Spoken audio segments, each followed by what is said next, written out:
믿지 아니하면 이런 제목으로 함께 은혜 나누죠. 어떤 사물이나 사안의 중요한 부분을 또 그것의 어떤 해결이 될 만한 아주 중요한 대목을 관건이라고 합니다. 관건. 그래서 우리 인생의 관건이 무엇이냐라고 말할 때 이것은 이런 영적인 의미가 있는 거예요. 우리 인생의 가장 심각한 문제는 무엇이고 그것을 궁극적으로 해결할 수 있는 방법은 무엇인가 라고 말하는 거죠. 성경은 우리 인생의 가장 궁극적인 문제, 가장 심각한 문제, 우리가 반드시 해결하고 넘어가야만 하는 관건이 뭐냐? 바로 불순종이라고 말하는 거죠. 죄라고 말하는 거예요. 예레미야 2장 11절 13절 말씀 한번 같이 볼게요. 화면을 통해서 한번 읽어볼까요? 시작.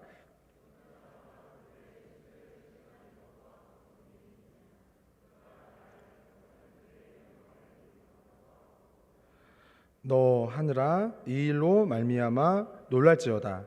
심히 떨지어다. 두려워할지어다. 여호와의 말씀이니라.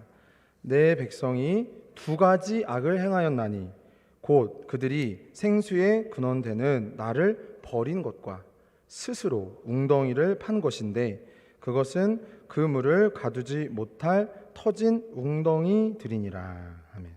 그러니까 하나님을 버리고 자신들이 만든 우상을 섬기는 것, 그것이 인생의 가장 심각한 문제라는 거죠. 여기에 이 심각한 문제에 이론이 없고, 그러니까 이의가 없고, 그렇구나라고 여겨지는 심령이야말로 하나님의 택한 자녀의 가장 중요한 영적인 변화라는 거죠.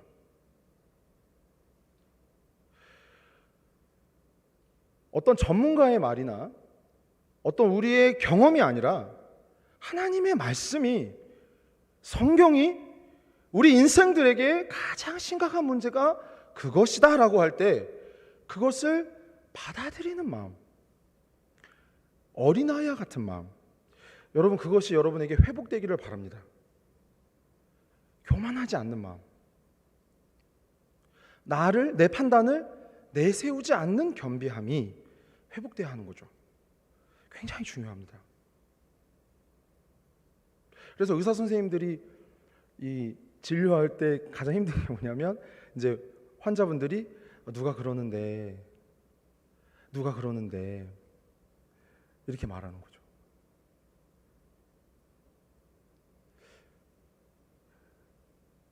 여러분 우리의 영혼의 의사는 누구시죠? 여러분 우리 영혼의 의사는 누구시죠? 우리 주님 예수 그리스도신 줄 믿습니다. 성경이 그에 대해 증언하고 그가 우리의 문제가 그것이다 할 때에 그것을 진심으로, 진실로 받아들이고 여기는 자들이 되기를 바라요. 그렇게 되길 바랍니다. 그래서 이스라엘 민족이 애굽에서 나올 때, 그 광야로 향할 때 그 시내산에서 주님이 10개의 계명을 주셨잖아요. 그 중에 앞에 2개의 계명이 그것과 관련된 계명인 거죠. 첫 번째 계명과 두 번째 계명이. 자, 한번 출애굽기 20장 3절 4절 말씀인데요. 한번 같이 읽어볼까요? 시작. 너를 위하여 새긴 우상을 만들지 말고 또 위로 하늘에 있는 것이나 아래로 땅에 있는 것이나 땅 아래 물속에 있는 것에 어떤 형상도 만들지 말며. 자, 3절을 다시 띄워주시면, 자, 이게 제1계명이죠. 제1계명.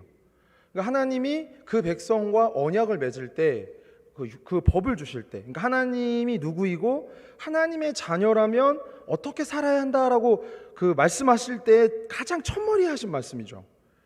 으뜸이 되는 말씀이고, 그리고 그것을 그리스도가 다시 그 10개를 2개로 말씀하셨는데, 그럼에도 이 첫 계명과 주님이 다시 말씀하신 2개의 중요한 계명이 똑같은 정신인 거죠.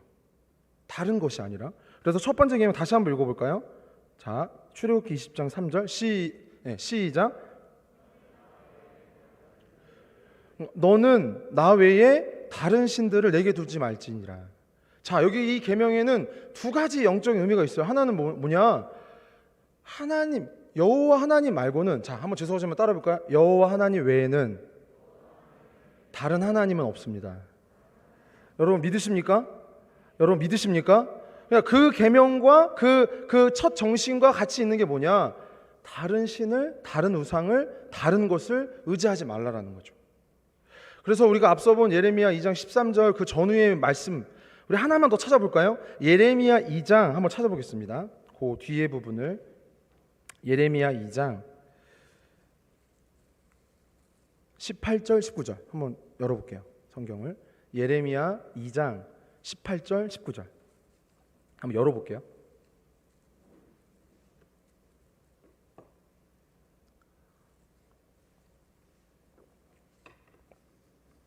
자, 한번 같이 읽어볼게요. 2절 시작.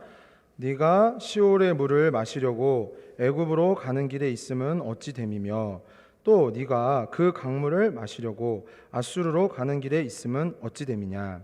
네 악이 너를 징계하겠고 네 반역이 너를 책망할 것이라. 그런즉 내 하나님 여호와를 버림과 내 속에 나를 경외함이 없는 것이 악이요 고통인 줄 알라. 주 만군의 여호와의 말씀이니라. 아멘. 그러니까 성경은 피상적인 문제를 얘기하시는 게 아닌 거죠. 하나님은 우리의 어떤 외견적인 문제를 말씀하시는 게 아니라 우리의 영혼과 우리의 중심과 우리의 본질의 문제를 얘기하시는 거죠. 그것이 뭐냐면 앞서 본 그 2장의 그 13절 말씀도 그렇고 방금 읽은 19절 말씀도 그렇고 우리 속에 하나님 경외하는 마음, 하나님을 의지하는 마음이 없다는 거죠. 그것이 근원적인 악이고 그것으로 인해 파생되는 모든 문제가 우리의 삶에 펼쳐져 있다는 거죠. 우리 인생이 괴롭고 또 우리가 지금 겪고 있는 그 일도 사실은 이것과 아주 긴하게 연관이 있다는 거죠. 그것이 성경의 가르침입니다. 그러면 하나님이 이것을, 이러한 상태를 내버려 두셨는가? 아니라는 거죠. 하나님이 이 문제를, 우리 인생의 관건을 해결해 주시기 위해 하나뿐인 아들 예수 그리스도를 보내주셨다는 것입니다. 복음이죠. 하나님을 버리고 우상을 섬기며 피조물이면서 창조주인 것처럼, 마치 자신이 주인인 것처럼 삶의 목적을 정하고 고집스럽고 탐욕스럽게 살아가는 이들 가운데 하나님은 당신의 사랑하는 아들을 보내주신 것이죠. 처음에 오신 이 주님은 구원의 주님이십니다. 구원의 주님. 여러분, 이 구원의 주님을 마음에 영접하셨습니까? 여러분, 이 구원의 하나님을 마음에 모셨습니까? 여러분, 그렇게 되기를 바랍니다. 그래서 여러분의 영혼이 다른 것을 의지하지 않고 다른 것에 소망을 두지 않고 살아계신 하나님께 소망을 두고 회복되는 심령들이 되기를 바랍니다. 요한복음 3장 16절 17절인데요. 한번 같이 읽어보실까요? 요한복음 3장 16절 17절 시작. 이는 그를 믿는 자마다 멸망하지 않고 영생을 얻게 하려 하심이라. 하나님이 그 아들을 세상에 보내신 것은 세상을 심판하려 하심이 아니요 그로 말미암아 세상이 구원을 받게 하려 하심이라. 아멘. 그러므로 하나님이 끊임없이 우리의 역사 가운데서 하시는 일이 뭐냐? 이 구원자 예수님을 바라보게 하는 것인 줄 믿습니다. 이 구원자 예수님이 우리에게 절대적으로 필요한 분이라는 것을 깨닫게 하시는 일인 줄 믿습니다. 이 계시의 빛이, 이 진리를 아는 마음이, 그러므로 여러분의 영혼이 참으로 잘 되는 길이 열리기를 바랍니다. 우리는 그 시올의 물과 아수르의 그 큰 강을, 나일강이나 애굽의 큰 광대한 문명을 자꾸 기웃한다는 거죠. 하나님은 뭐라고 말씀하시느냐? 그리로 가지 말라는 거죠. 그런 헛된 것을 의지하지 말고 앞서 본 출애굽기 20장의 그 첫 계명처럼 나 외에 다른 신이 없다 하신 그 말씀을 여러분 꼭 신뢰하시기 바랍니다. 여러분 영혼과 삶에 대해, 여러분의 장래와 미래에 대해 누가 그것을 책임지실 수 있겠어요? 여러분 자신이겠어요? 여러분 부모님일까요? 여러분이 갖고 있는 어떤 것일까요? 여러분이 알고 있는 어떤 사람일까요? 아니죠. 하나님의 아들 예수 그리스도뿐입니다. 여러분, 이 예수를 깊이 아는 자들로 거듭나길 바랍니다. 그것이 그 회복되는 마음속에 일어나는 아주 중요한 변화고 인생의 관건이라는 거죠. 하나님이 정말 주고 싶으신 선물, 에베소서 2장 8절에 말씀하시는 정말 우리 모든 인생에게 주고 싶으신 선물, 그것이 무엇이냐? 하나님의 하나뿐인 아들 예수 그리스도신 거죠. 그분을 우리가 마음에 모실 때 우리가 우리의 삶과 우리 자신에 대해 열리는 거예요. 아, 그렇구나. 내가 헛된 것을 의지하고 있었구나. 아, 내가 그렇구나. 내가 두려워하지 말아야 할 것을 두려워하고 있었구나. 그걸 알게 되는 거죠. 우리가 진실로 두려워할 분은 우리 여호와 하나님이시고 우리가 참으로 의지해야 할 분은 그분인 줄 믿습니다. 근데 그런 변화와 그러한 영적인 시야를 누가 주신다는 거죠? 그런 회복의 권세가, 그런 치료의 역사와 그런 능력이, 권능이 누구에게 있다는 거죠? 하나님의 아들 예수 그리스도께 있다는 것이죠. 여러분, 눈을 들어 그분을 바라보시기 바랍니다. 할렐루야. 그러니까 그 출애굽기에 보면 이런 얘기가 있어요. 하나님이 그 백성을 그 조상들에게 약속하신 대로 이제 약속의 땅에 들이기 위해 하나님의 종 모세를 보내죠. 그런데 하나님의 종이 그들에게 다가가서 그 언약의 하나님을 얘기하고 이제 너희 이제 이렇게 더 노력할 필요 없다. 하나님이 너희를 구원하신다. 그렇게 얘기하신단 말이에요. 근데 그들은 사실 반신반의해요. 그리고 바로가 어떤 행동을 하냐면 그 거짓말을 듣지 않게 하라 그러는 거예요. 그래서 평소보다 더 노력을 힘들게 하고 그 벽돌을 만드는 데 쓰여지는 어떤 재료, 그것을 이겨서 어떤 경도를 더 굳게 하는 어떤 재료를 주지 말게 하는 거예요. 더 힘든 부역을 하게 만드는 거죠. 무슨 얘기냐? 여러분, 구원의 일이 내 영혼에 어떤 획기적인 변화가 일어나기 직전에는요, 그 원수가 그 하나님의 이해 밖에 내가 육신적으로 살아가는 모든 관성들이 계속 끌어당긴다는 거예요. 보지 못하게 하라, 듣지 못하게 하라, 가지 않게 하라. 여러분, 속지 않길 바랍니다. 여러분, 목자의 음성에 귀 기울이시기 바랍니다. 지식의 말씀에서 떠나게 하는 교훈을 듣지 않길 바랍니다. 예수님이 이 땅에 오셔서 사람들, 특별히 언약의 백성인 이스라엘에게 행하신 일이 무엇이냐? 그들의 영적인 무지를 밝혀주시고 또 약한 것을 고쳐주신 거죠. 생명의 근원이신 하나님을 떠나서 겪게 되는 모든 그 문제를 그대로 보게 하시는 거죠. 왜 그런지를. 마태복음 9장 35절 36절 한번 같이 읽어볼게요. 이것은 우리말 성경으로 제가 이렇게 부탁드렸는데 한번 읽어볼까요? 시작.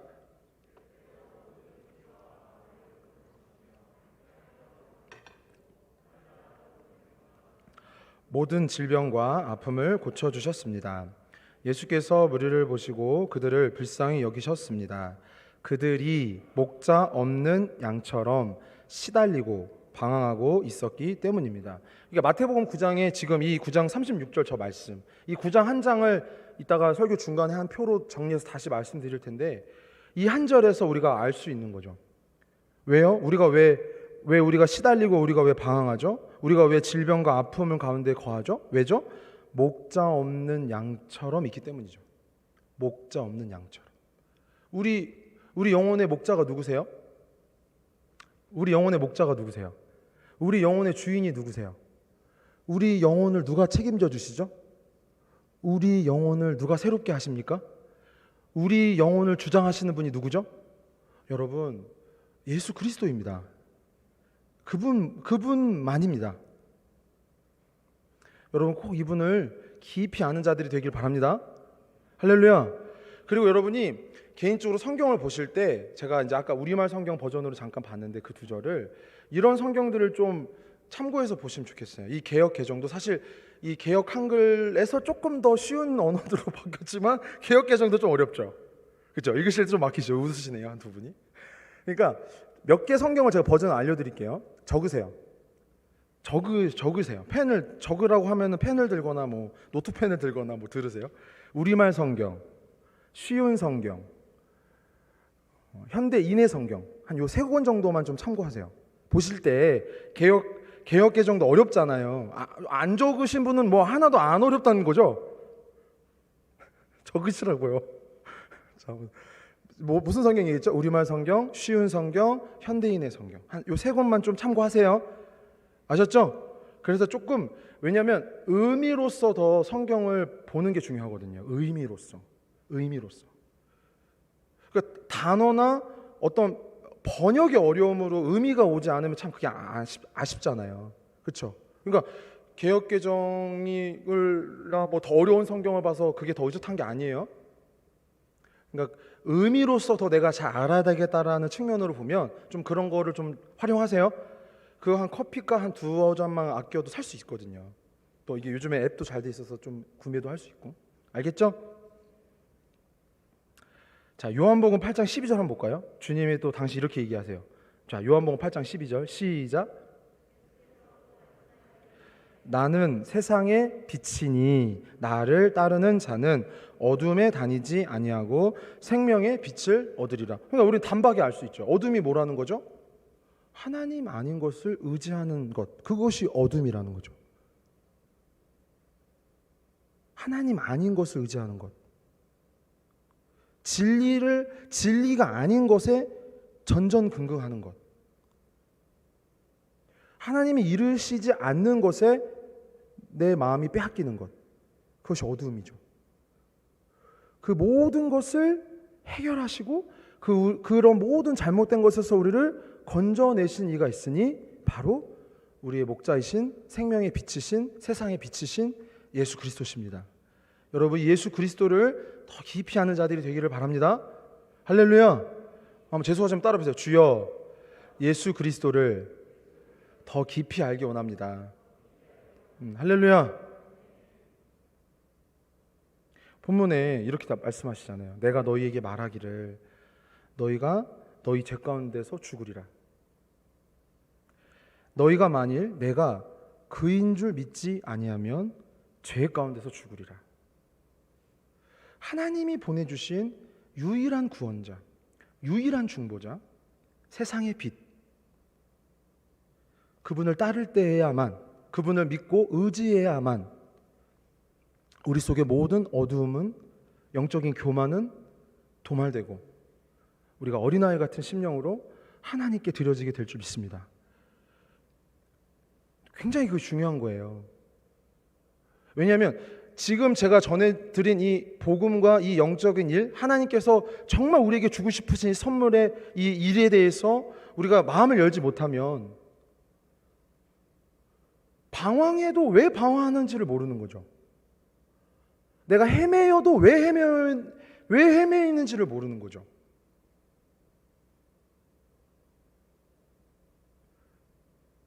감각 없는 자가 된다는 거예요. 성경에서 말하는 것은 그러한 상태에 있는 심령을 뭐라고 말하냐? 감각 없는 자.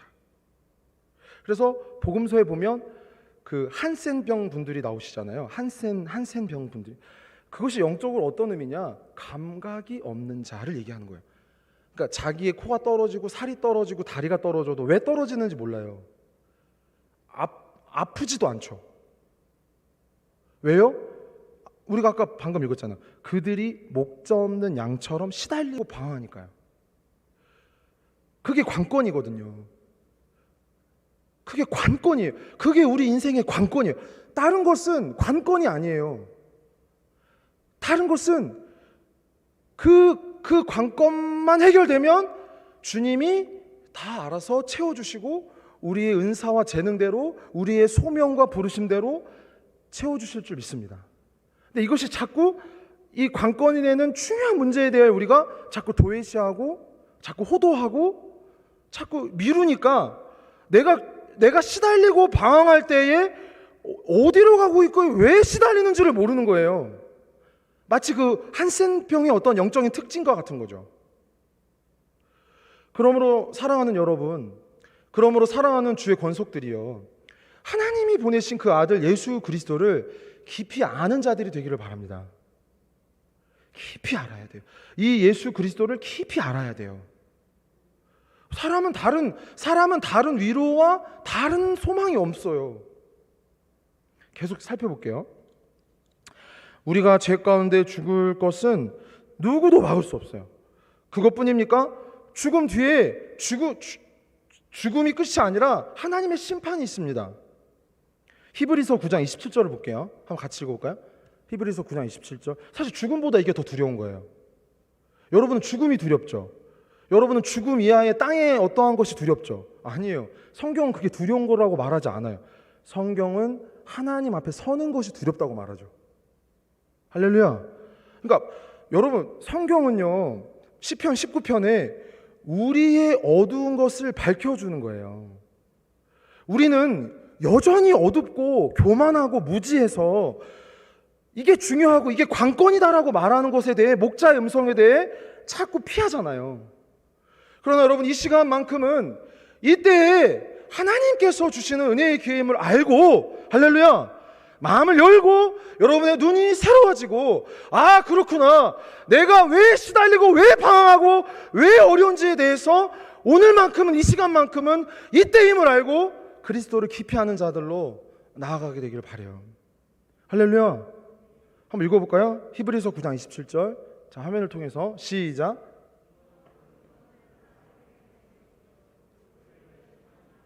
아멘. 그러니까 다 죽는 거예요. 죽지 않는 사람이 어디 있어요? 세상은, 복음이 없는 세상은, 우상을 숭배하는 사람들은 이것이 두려운 거예요.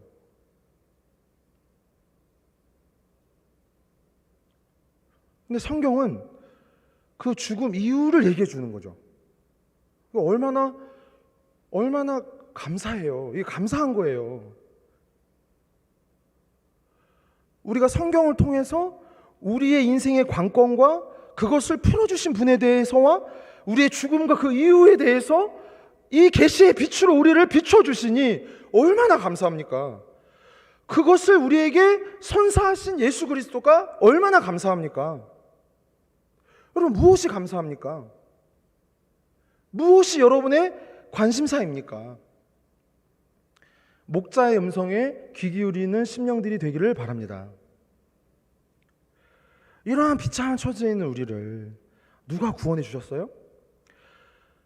또 구원하시되 그분의 자녀의 영광에까지 이르게 해주신 분이 누구입니까? 하나님의 지엄하신 심판을 면할 수 있는 길을 주신 분이 누구입니까? 누구입니까? 예수 그리스도시죠. 히브리서 9장 28절인데요. 한번 같이 읽어보실까요? 히브리서 9장 28절 시작.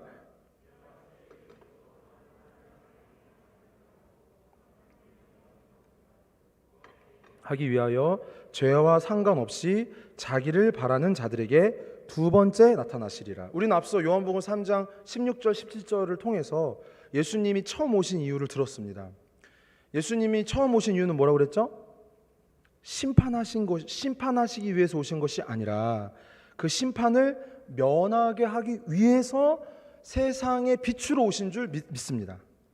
그러므로 누구든지 이분 앞에 나아오면, 이분을 믿음으로 영접하면 죄와 사망의 권세에서 풀어져서 하나님의 자녀가 되는 줄 믿습니다. 그리고 두 번째 나타나실 때 심판을 면하게 됩니다.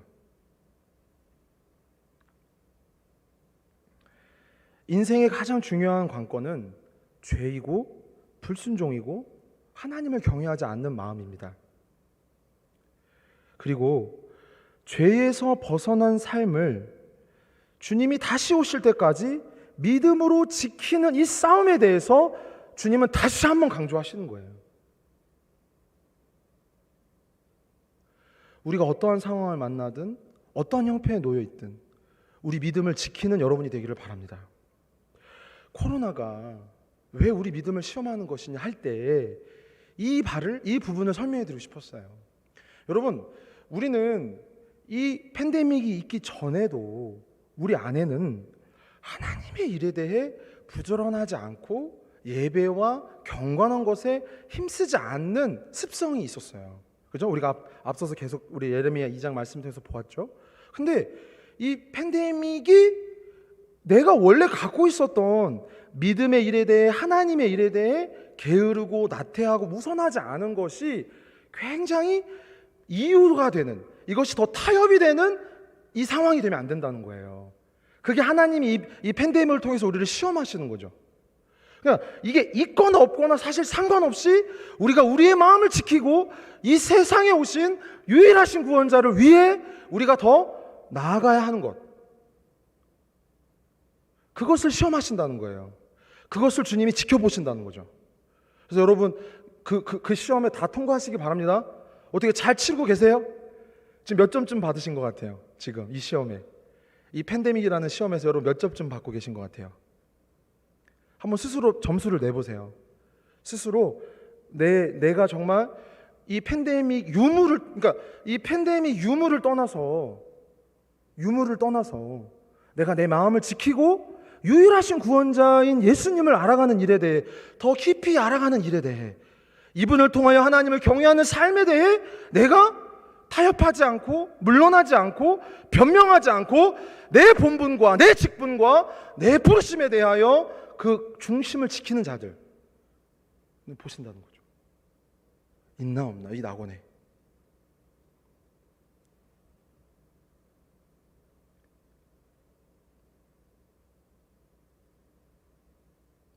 주님이 찾으시는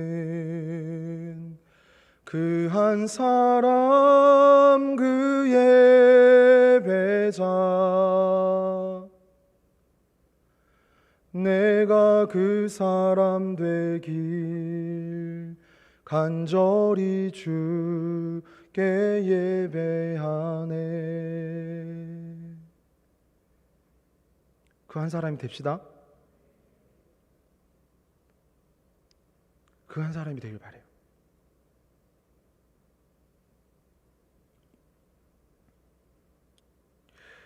요한복음 15장 5절에 보면, 5절 6절에 보면 이런 비유로 이것을 조금 더 쉽게 설명해 주세요. 한번 읽어볼까요?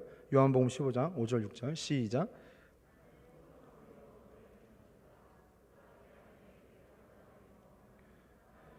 많이 맺나니 나를 떠나서는 너희가 아무것도 할 수 없습니다. 사람이 내 안에 거하지 아니하면 가지처럼 밖에 버려져 마르나니 사람들이 그것을 모아다가 불에 던져 사르느니라. 이 비유는 굉장히 아주 중요한 그 메시지 두 개를 갖고 있어요. 하나는 뭐냐면 예수님께 붙어야만 사는 거예요. 할렐루야. 예수님께 붙어야만 사는 거예요. 그리고 예수님께 붙어 있어서, 다시 말해 이 복음으로만 살아야 의미가 있다는 거예요. 인생은. 왜냐하면 주님을 떠나서는, 예수님을 떠나서는 우리는 아무것도 할 수 없거든요. 여기서 아무것도 할 수 없다는 것은 뭐냐면 그분이 볼 때 아무 카운트가 안 된다는 거예요. 우리가 굉장히 두려워하는 말씀 중에 하나가 뭐냐면 마태복음 7장 21절이거든요. 굉장히 두려운 말씀이에요. 나더러 주여 주여 하는 자마다 다 천국에 들어갈 것이 아니요 다만 하늘에 계신 내 아버지의 뜻대로 행하는 자라야 들어가리라. 그 뜻에 대하여 가장 중요한 의미가 뭐예요? 하나님이 이 세상에 그 아들을 보내주신 것이죠. 복음입니다. 그 아들 예수님을 내 영혼의 구주로 영접하고 그분을 내 영혼의, 내 삶의 머리와 주인과 목자로 삼아 그분을 잘 따라가는 삶을 우리에게 원하시는 줄 믿습니다. 다시 말하면 그렇게 되지 않는다면, 어느 인생이라도 누구라도 그렇게 되지 않는다면 하나님 앞에 아무런 카운트가 될 수 없다는 거죠. 무엇을 하든 그분이 보실 때는 아무것도 아니라는 거죠. 왜요? 유일한 중보자이시거든요. 성령으로 잉태되신 분, 참 포도나무이신 이분은 성령으로 잉태되신 분이에요. 나머지 모든 인생들은, 나머지 모든 사람들은 아담의 후손들로 생육법을 따라 나온 사람들이에요. 그가 아무리 지혜롭고 명철하고 아무리 훌륭한 인물이라도 그는 아담의 후손이에요. 생육법을 따라 죄악 중에 출생한 사람 인생이죠. 그러나 이분만, 예수 그리스도만 성령으로 잉태되신 하나님의 중보자, 죄와 상관없는 분이죠. 할렐루야. 그는 우리 어린아이 어머니 뱃속 어머니 뱃속의 사람들을 구원하셨습니다. 그는 어린아이를 구원하셨습니다. 그는 청소년을 구원하셨습니다. 그는 청년을 구원하셨습니다. 그는 장년을 구원하셨습니다. 모든 세대를 겪으신 그가 우리의 유일한 중보자이시죠. 믿으십니까? 너무 중요한 분이에요. 여러분, 오늘 이 설교를 들으실 때 뭐 하나를 깨달으시면 되냐면, 내가 예수님에 대해 대단히 모르는구나. 내가 예수님과 굉장히 가까운 줄 알았는데 가깝지가 않구나. 여러분, 이것만 오늘 잘 깨닫고 가셔도요, 됩니다. 왜요? 그게 관건이거든요. 그게 관건이거든요, 우리의. 근데 그게 관건이라고 생각을 안 하니까 굉장히 삶이 더 복잡해지고 심각해지는 거죠.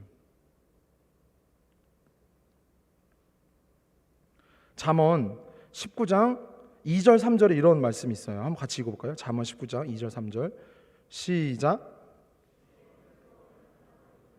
발이 급한 사람은 잘못 가느니라. 사람이 미련함으로 자기를 굳게 하고 마음으로 여호와를 원망하느니라. 그러니까 성경은 그리스도를 보내신 하나님은 이게 관건이라고 얘기하는데, 지식이 없는 소원을 가지고, 여기서 말씀하신 그 지식이라는 게 그 아들을 통해서 우리에게 계시하신 우리의 가장 심각한 문제와 그것을 해결해 줄 수 있는 능력이 많으신 하나님의 아들에 대한 것과 그 아들이 우리를 위해 이루신 일에 대해, 그것을 열매로서 그와 연합된 삶에 대한 비전에 대해 그 귀를 열지 않고 마음을 열지 않고 우리의 영혼을 맡기지 않으므로 우리는 마음으로 원망하고 하나님을 원망하고 계속 방황이 되는 거죠. 계속 다른 행복을 찾고 계속 다른 기쁨을 찾는 거죠. 그 한센병 환우처럼요. 한 표를 보겠는데, 그 마태복음 9장은 예수님이 이 땅에 오신 그 사역을 가장 핵심적으로 보여줘요. 표 있어요? 네, 한번 볼게요. 한번 왼쪽에 세 사역이 있거든요. 한번 읽어볼까요? 왼쪽, 여러분 보실 때 오른쪽이죠? 그 세 사역 맞나요? 알아서 읽으세요. 자, 오른쪽에 세 사역 있죠? 시작. 병 고침의 사역, 죄인을 부르신 사역, 진리를 전하신 사역. 이것이 예수님께서 이 땅에 오셔서 가장 힘쓰신 사역인 거예요. 병을 고치신 사역, 죄인을 부르신 사역, 진리를 전하신 사역. 여러분, 이제 능동적으로 우리의 믿음, 우리가 행하여야 할 바를 생각할 때 저 세 가지를 생각하시면 돼요.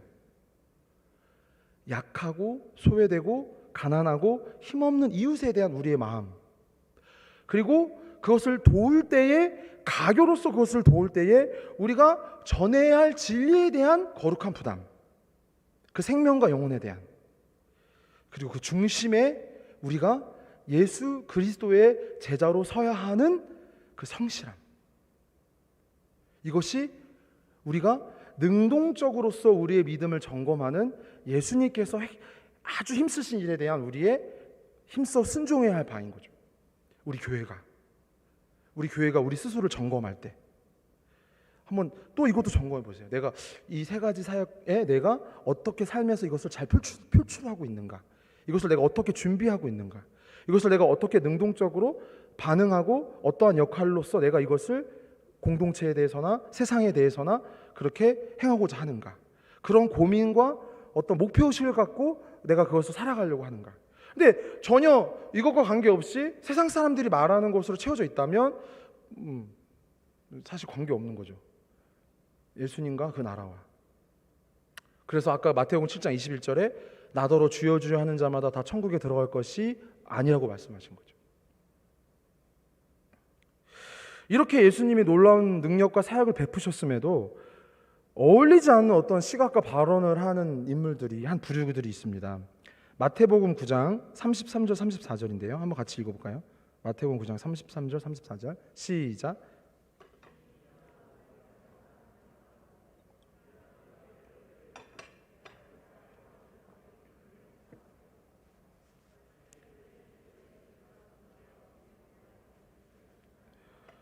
여러분 보세요. 바리새인들은 이르되 그가 귀신의 왕을 의지하여 귀신을 쫓아낸다 하더라.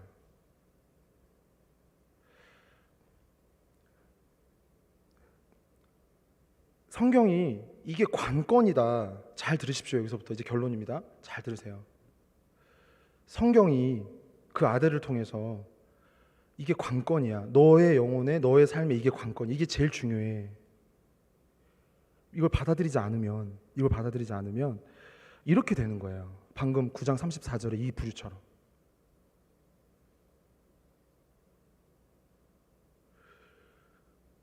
그 포도나무 대신 그리스도께 온전히 접붙여진 자들이 되어야 된다는 거죠.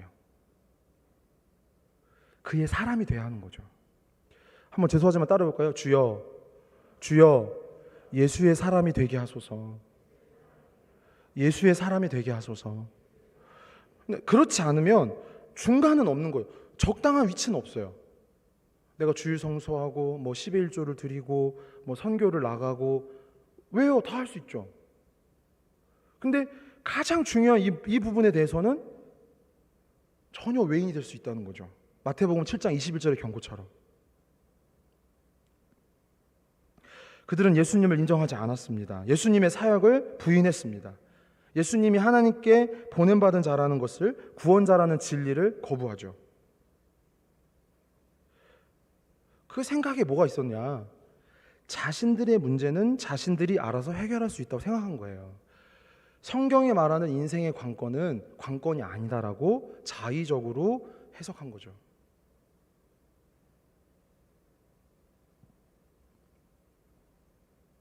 사랑하는 성도 여러분, 예수님을 온전히 알기 원합니다. 예수님을 깊이 알기 원합니다. 각 분량은 달라요. 믿음의 분량은 다 달라요. 우리 중에는 순교자도 있을 수 있고, 우리 중에는 어떤 다른 직분과 여러 직임이 있을 수 있어요. 다 달라요. 분량은 다 달라요. 근데 그 믿음의 정신은 하나예요. 하나님이 보내주신 예수 그리스도를 위해 사는 것. 그것 말고는 다른 관건은 없어요. 우리 인생에. 뭘 대입해도 핵심이 될 수 없다는 거죠. 여러분 꼭 이 핵심을 잡으시기 바랍니다. 예수의 사람이 되시기를 바랍니다. 예수의 사람이 되시기 바랍니다. 기도하죠.